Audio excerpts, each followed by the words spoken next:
What do you do when someone you care about is in trouble? Most of us would like to believe the answer is simple. We help, we protect them, we keep their confidence, we stand beside them. But sometimes loyalty can place people in the path of someone else's anger. Sometimes helping another person can carry risk no one fully understands until it's too late. On Saturday, March 27, 1999, in South Philadelphia, 21-year-old Natise Johnson was at home awaiting the birth of her first child. She should have been in the final stretch of preparing for labor. Instead, before the day was over, she had been shot 3 times in the head at close range inside her father's home. And when investigators began pulling the case apart, they learned this was not random. It was deeply personal. This is Murder in the Black, and I'm Steph.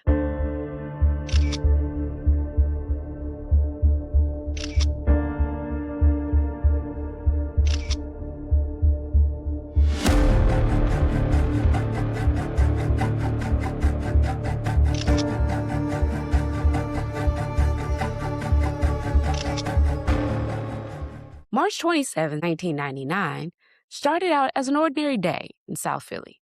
For Natise Johnson and her family, it should have been a hopeful one. Natise was 21 years old, born in January of 1978, and she was expecting her first child. She was 9 months pregnant, 3 days overdue, and by all accounts, very close to giving birth. Doctors believe labor would likely begin soon, but your first child sometimes can take their time. Her family was in that familiar space of waiting, planning, and counting down. She had moved back home, and that meant a lot to her father. He was a bachelor, and his girls were his world. He was happy to have Natise back home, and even happier knowing that soon their family would be welcoming a new baby. This was supposed to be a joyful chapter. That morning, Natise spoke with her sister Crystal. They talked about baby names and all the little things families talk about when a due date has come and gone and everyone is just waiting. Normally, they could stay on the phone for hours, but that day, Crystal had to go. She told her sister she would call back and check in later. Neither of them knew that conversation would be their last. Later that evening, sometime around 7 or 8 p.m., Natisa's father came home. The house was unusually dark and quiet. He called out to Natise, but there was no answer. As he moved through the home and reached to turn on a light, he stumbled over a body. It was Natise. He immediately called Crystal, who lived on the same block. She rushed over. When she got there, Natise was lying on the floor, covered in blood. They called 911. At first, the family didn't know exactly what happened. With Natise being so far along in her pregnancy, they believed her condition may have been tied to a medical emergency surrounding her pregnancy. They were focused on getting her help. Emergency crews loaded her into the ambulance, and the family was not allowed to ride with her. They went straight to the hospital trying to make sense of what was happening. But at the scene, investigators quickly realized this was not a medical crisis. Natise had been shot multiple times in the head. 3 shots, all at close range. And almost immediately, detectives could see this was not a burglary gone wrong or some random act of violence. There were no signs of forced entry. There was no indication of robbery. There were no gun shells left behind. Whoever killed Natise had gotten close to her, close enough to shoot her from only a few feet away. This was most certainly personal. Natise and her baby both succumbed to their injuries. And in an instant, a family that had been preparing to welcome new life was now facing a double loss. Instead of preparing for birth, they were being pulled into shock, grief, the kind of disbelief that comes when a day changes so completely you can hardly recognize your own life. Even so, detectives had to begin asking questions right away. The people closest to Natise described her as deeply loved. She was close with her family, including Crystal, her younger brother, BJ, and her brother-in-law. Crystal described her as sweet, excited, and looking forward to the arrival of her baby girl. She had thrown Natise a baby shower. The nursery was being prepared. There was a future here, plans, joy, anticipation. And now detectives needed to understand who might have wanted to harm her, because the lack of forced entry suggested something important, what you're probably already thinking. Natise likely knew the person who came to the door. The first person investigators needed to look at was Tyree, the father of Natise's baby. She was planning to build a life with him and their child. Tyree was in the Navy and stationed in Virginia. Crystal had said Natise mentioned he was coming into town to see her that day. The family did not believe Tyree was responsible, but police still had to rule him out. At the same time, detectives canvassed the neighborhood, and that produced an important piece of information. A neighbor named Terry said that she had heard what sounded like gunshots around 1 to 1:30 p.m. that afternoon. At the time, she thought that it might have been firecrackers. That gave investigators a possible window for the murder. Then, Tyree came to the scene as police were canvassing the area.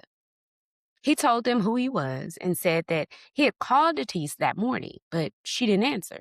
So he decided to just come by the house around 1:30 to 2 p.m. He said no one answered the door, so he left. Later, around 7 p.m., he was with his brother. After learning that Natise had been hurt, he came to the scene. Now, from an investigative perspective, that was going to raise suspicion because he had just placed himself near the home around the same time the neighbor reported hearing the shots. So detectives checked his alibi. They subpoenaed Natise's cell phone records. They spoke with Tyree's brother. His story was supported, and receipts helped confirm their whereabouts. Ultimately, Tyree was cleared. But clearing him did not bring them any closer to peace. The community rallied around the Johnson family. There was a candlelight vigil. Officers came by with food and condolences. People wanted answers, and they wanted this family to feel supported in the middle of an unimaginable loss. Then detectives came back to ask about Natise's past relationships. The family mentioned a man named David Jones. According to them, David was older and controlling. Crystal said Natise had complained about him and how manipulative he was regarding who she spent time around. Crystal also recalled seeing him at the grocery store about a week before Natise died. Before that, she had not seen him in about a year. They didn't speak, but they acknowledged each other. The history between David and Natise was troubling to detectives. During their relationship, he had thrown objects at her. Investigators also learned that he had previously shot at her, and Natise had taken out a restraining order. On top of that, he had a rap sheet that included multiple weapons arrests. That is the kind of background detectives have to take seriously, because he seemed violent. When they first went looking for David, they were told he was at the airport. He worked there. He agreed to come in and be interviewed.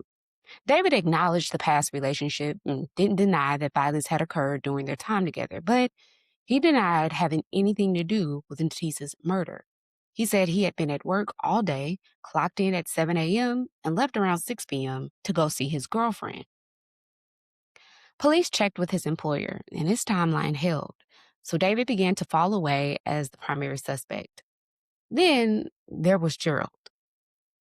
After David, Natise had dated Gerald for a little while.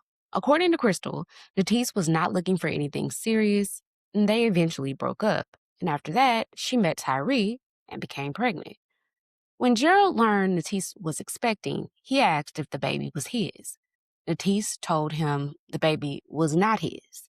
So detectives wanted to know whether jealousy, entitlement, or lingering attachment could have played a role. This sounded like a motive. When they found Gerald at work and interviewed him, he insisted the child was his and said he had wanted more from the relationship. He claimed they had been together for 4 months. He said he had told Natise he would take a paternity test, and he even provided a DNA sample. Again, there was possible motive. But possible motive is not the same thing as guilt. Gerald said he had been at work the day Natise was killed and then later was with his father. Police checked his alibi, and it also held up. So now detectives had ruled out Tyree, David, and Gerald.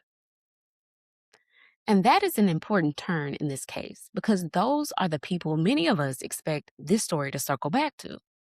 The current partner, the controlling ex, the former boyfriend with unresolved feelings. But the truth was still somewhere else. By now, Natise and her unborn daughter, Tamia, had been laid to rest. And I keep coming back to the cruelty of that image. A family planning a funeral when they should have been welcoming a baby. A nursery standing in the background while loved ones are choosing burial clothes instead of baby clothes.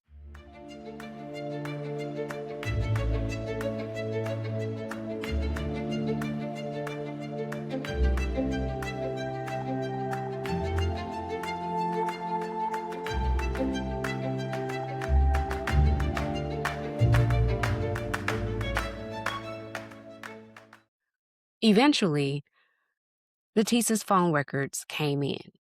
Detectives began going through them carefully, call by call, looking for patterns. Tyree's morning call appeared where he said it would, around 8 a.m. Gerald had called once, but another number stood out. Around noon, Natise had spent about an hour on the phone with someone. That number belonged to a close friend named Natasha. When detectives spoke with Natasha, the case began to turn. Natasha told them that she had spoken to Natise that day, and during that conversation, a man named Kareem came up. Kareem Sampson was connected to a mutual friend named Angela.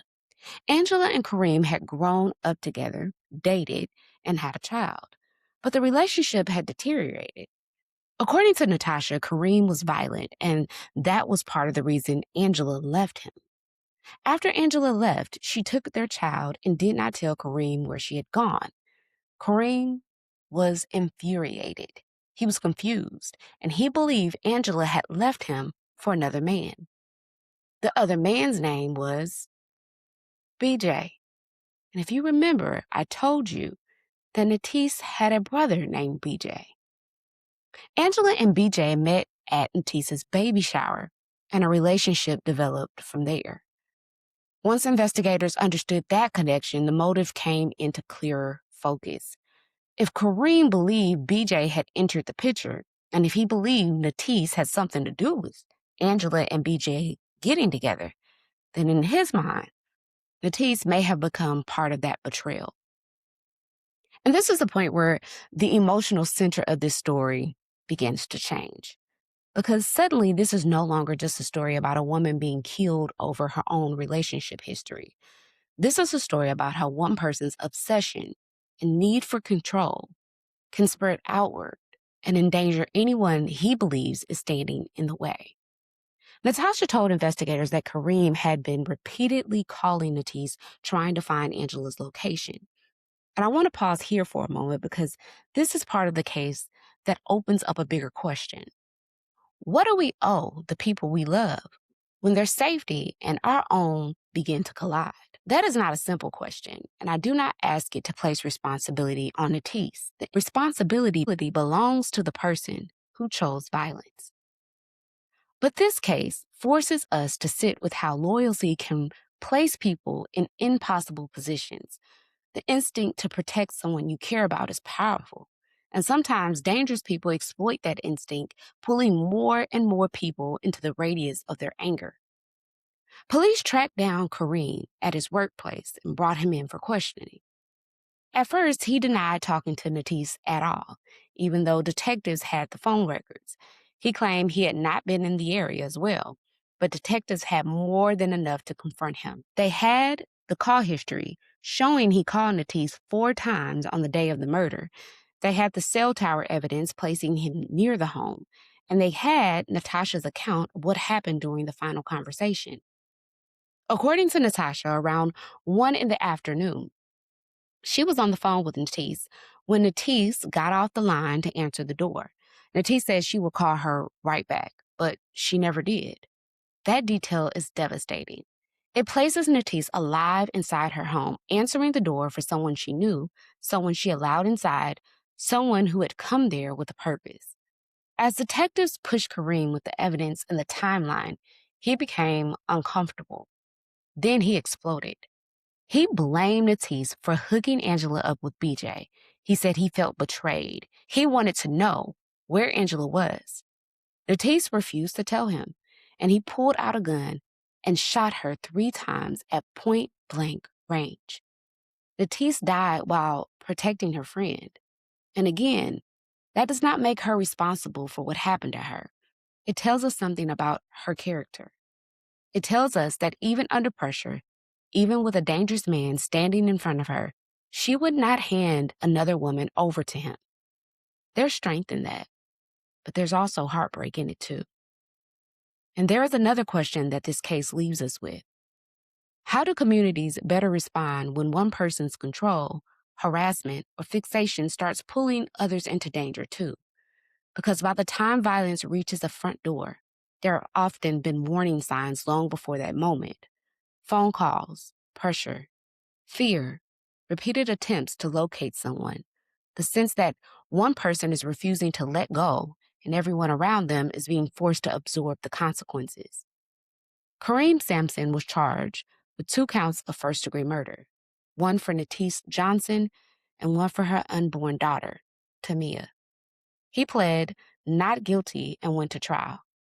Crystal, Natise's sister, said she does not believe Kareem had any remorse. In the end, he was convicted on both counts. He was sentenced in Philadelphia County to 2 concurrent life sentences without the possibility of parole for the first-degree murders of Natise Johnson and her unborn child.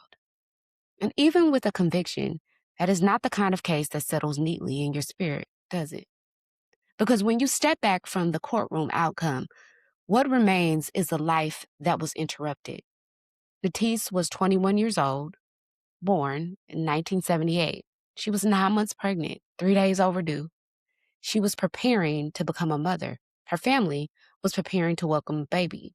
Her sister had just spoken to her about names and plans and the ordinary excitement of what was coming next. And all of that was destroyed by one man's entitlement, anger, and refusal to accept that he no longer had control.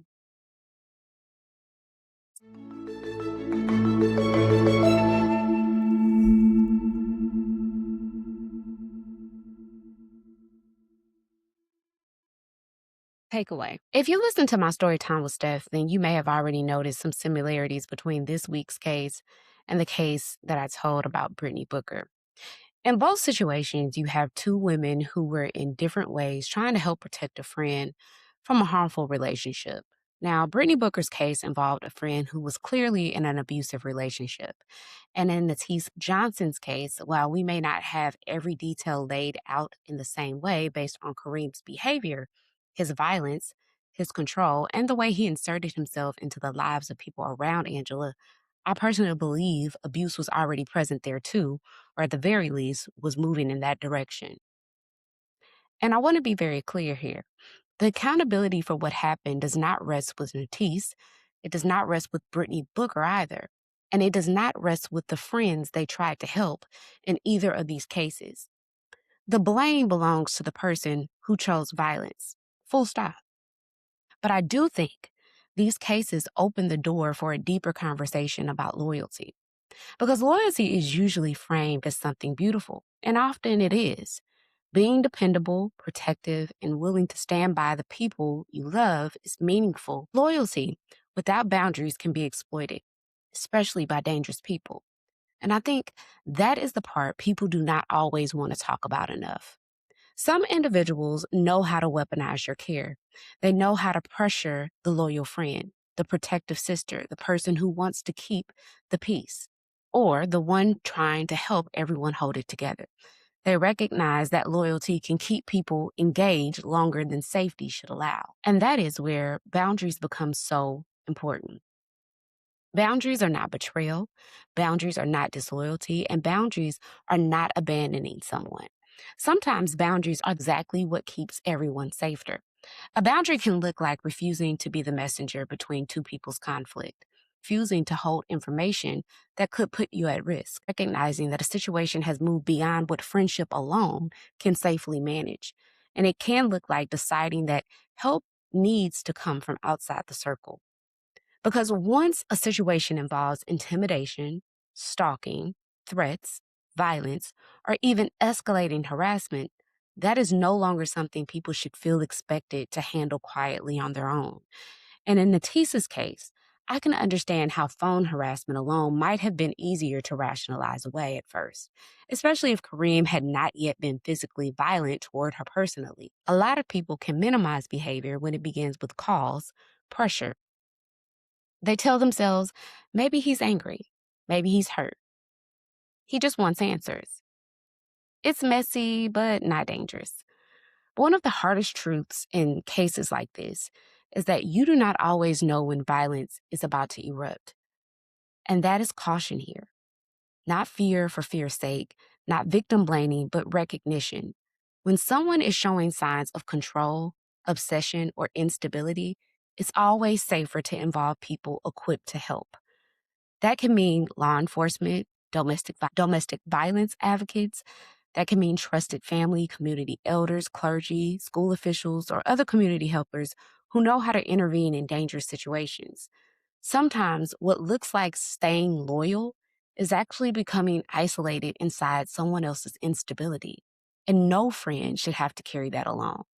So I think one of the lasting questions this case leaves us with is not just how far loyalty should go, but how we should refine loyalty in a healthier way.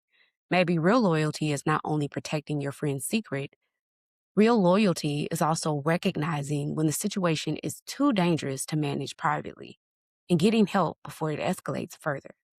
Because protecting someone should never have to cost you your life. Quick pause just in case you're locked in right now. I want to make sure that you're subscribed to Murder in the Black and you press that bell icon so that you can keep up on our updates. For exclusive episodes and subscriber only content, consider becoming a paid subscriber. And here's a little nugget. We have a 3-day free trial on Apple Podcasts just in case you want to figure out the lay of the land first before you commit. And Storytime with Steph is back. That is where I present many true crime stories you won't always hear on our main feed, but the stories deserve to be told. And you can watch that on whatever social media platform you enjoy us on. But I especially want those of you who are on TikTok to know that I'm back. And this is where we started our Murder in the Black community. One more quick favor. Make sure you leave a 5-star rating and review if you enjoy the work here. Let's get back into our story. What happened to Natise Johnson is the kind of case that stays with you because it forces you to think about loyalty, danger, and the devastating costs of one person's need for control. But before we close, I want to leave space for another case, one that is very different from Natise's but unsettling in its own way. Because the next story is not about a woman protecting her friend from a violent man.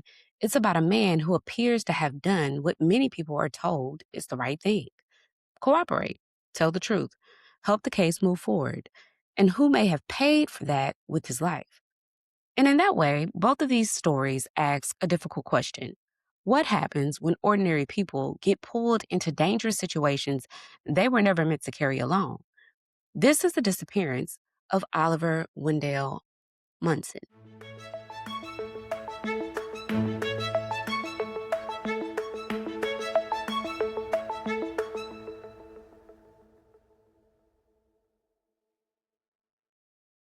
Oliver was 39 years old when he vanished from Cantonsville, Maryland on February 13th, 1984.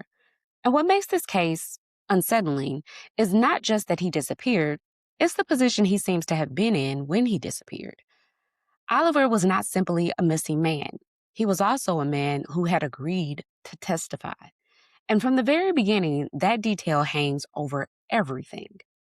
People who knew Oliver described him as kind-hearted, low-key, and somewhat reclusive. He mostly kept to himself, lived alone, did not seem to be someone drawn to conflict, and spent much of his free time doing something he genuinely loved, working on old cars. He was also close to his family. He often spent weekends visiting his mother and siblings on Maryland's Eastern Shore. He had an occasional girlfriend he would see now and then, but for the most part, Oliver seems to have been a man who valued privacy, peace, and a life that stayed fairly contained. Professionally, he worked as an industrial arts teacher at Elcott City Middle School in Howard County. And that part is significant because when you hear how people remembered him, you get the sense that Oliver was not just respected, he was cherished. Sources say he was well liked by all of his students. He even took them bowling twice a week. That tells you something. He was the kind of teacher who gave more than minimum. He showed up for his students and people. So before this became a case file, before this became an unsolved disappearance, Oliver seems to have been the kind of man people felt safe around. And maybe that is part of what makes this story feel so heavy. Because when you really look at it, Oliver does not appear to have gone searching for danger. Danger seems to have found him through a very small opening: a car purchase, a criminal investigation, a request to testify.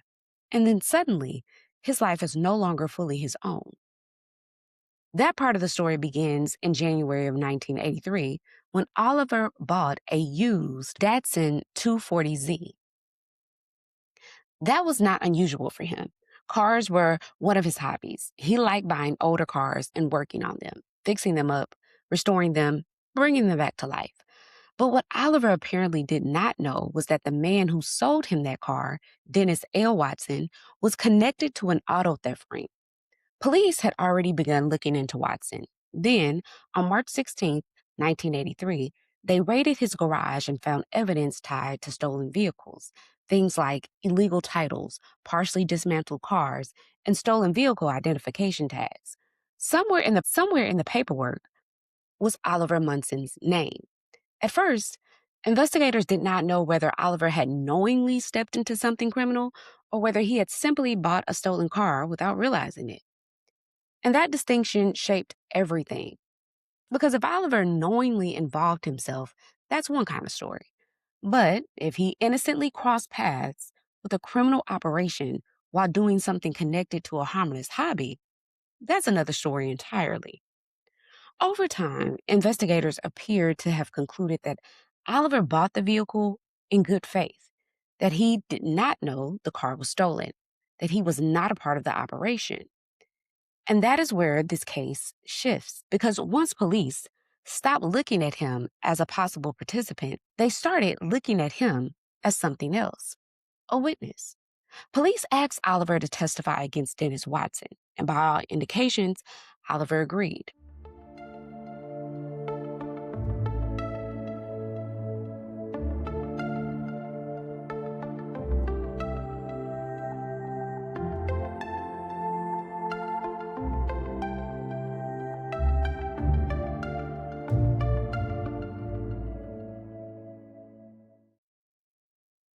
Now, reports say that he was nervous about testifying, which makes sense. Most people are not eager to put themselves inside of a criminal case, especially when it involves people they do not know well and risks they probably do not fully understand. But still, Oliver agreed. And that is where I think this case begins to ask a much bigger question than just what happened to Oliver. What does it really mean for an ordinary person to become useful to the state? Because on paper, testifying sounds simple. You tell the truth, you do your part, but in real life, it means exposure and also fear. It can mean being seen by people you may not have wanted any connection to at all. Oliver's court date was set for February 16, 1984. 3 days before he was supposed to testify, he disappeared. And that timing is not a minor detail. It is the detail that gives this case its shape. Because it's one thing for someone to vanish under mysterious circumstances. It's another thing entirely for that person to vanish just days before they are expected to appear in court to testify against someone tied to criminal activity. On the morning of February 13, 1984, a neighbor saw Oliver leaving his home about 7:50 a.m., presumably heading to work, just as he normally would. But he never made it to Elcott Middle School. and people noticed quickly. Oliver was not known to move carelessly through his responsibilities. I mean, the picture that we know about Oliver is that he was responsible and he was a person who stuck to his routine. It was reported that he was someone who had only called in sick a handful of times over many years. He did not miss work without telling anyone. He was dependable in the kind of way that makes absence feel immediately wrong. His family reported him missing the very next day on February 14th. Then, on February 16th, the same day he was supposed to testify, Oliver's 1980 Ford Pinto was found on Brayside Road in Cantonsville, just 2 blocks from his home. The right front tire was flat. Inside the car was his touring cap, his school notebook, and his lunch bag. There was no sign of Oliver. And that is where the case starts to feel less like a disappearance in the abstract and more like interruption with intent.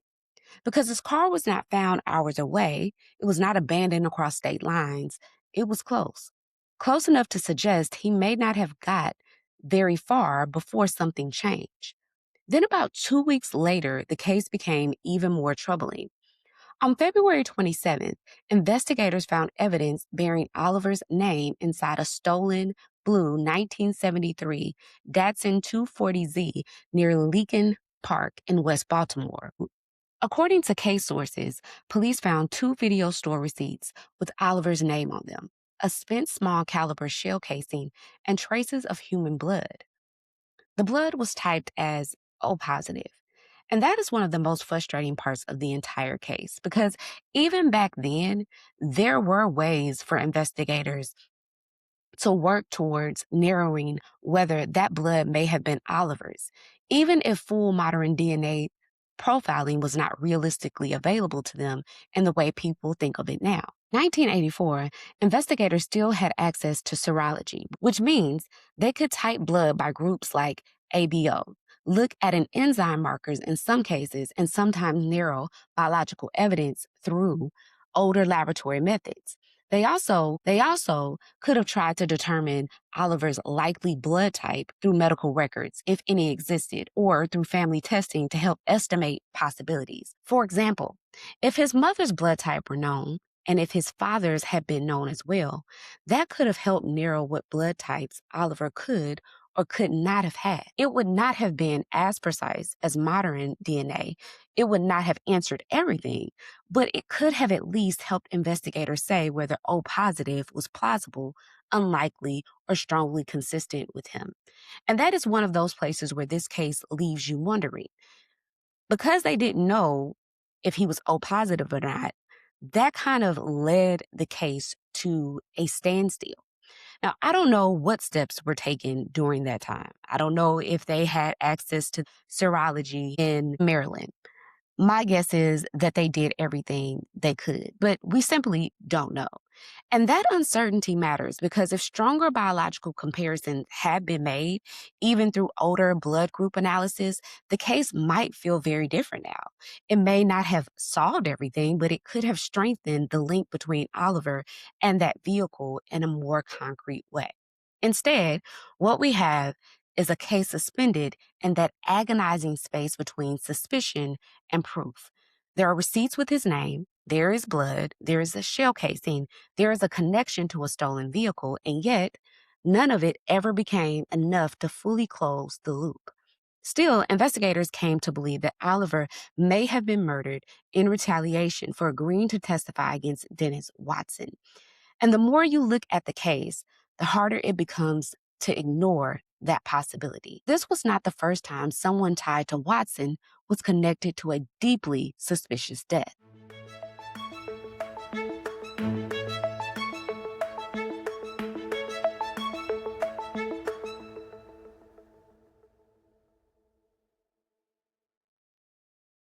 Back in 1973, a man named Clinton Glenn had reportedly been scheduled to testify against Watson in an armed robbery case. Glenn was killed before that could happen. Watson was charged in Glenn's death, but the case never went to trial after another witness died. That detail changes the emotional texture of Oliver's story. Because if that history was known, then Oliver was not simply entering a neutral witness role. He may have been stepping into a situation that already carried a pattern or, at the very least, a shadow. And that is where this case starts to push into deeper territory. What responsibility do investigators have when they ask an ordinary person to help prosecute someone who may have already been linked directly or indirectly to violence around witnesses? What does protection look like when the witness is not a hardened informant or a person already living inside a dangerous world, but a teacher, a private citizen, a man who seems to have got pulled into a criminal case almost by accident? I'm not saying what should or should not have happened behind the scenes, because we simply do not know every step that was taken. But as listeners, it's difficult not to ask whether Oliver's risk was fully understood or whether the system expected his cooperation without being able to truly safeguard him. Dennis Watson later pled guilty to auto theft and was sentenced to 10 years in prison. He was paroled in 1989.